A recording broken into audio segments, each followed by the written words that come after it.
Proklet bio dan kad sam upoznala tog Nitkova. Mein schwerverdientes Geld, moju krvavo zarađenu muku ta je stara hoštaperska svinja pokrala. Čitav grad telefonira lijevo i desno. Ja sam orobljena, ja ću poludjeti. Molim vas, vladajte se pristojno. Niste sami u sobi. A tako, ovaj me je stari pokrao, a vi me vrijeđate. Ne samo kod industrijalne, nego i kod Kredilione i kod Wiener Allgemeine. Na sve strane me je krao. Ja sam ukradena, zar to ne shvaćate? Ta stara svinja me je pokrala!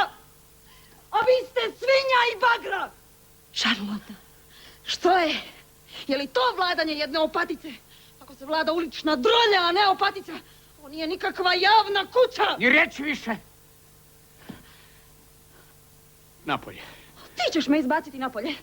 A tko si ti u ovoj kući? Ova kuća je moje vlasništvo. Ovdje sam ja gospodar. Napolje, jeli? I to samo zato jer ne dam da se od ove mrtvačke sobe stvori bordel. A što hoćete od mene?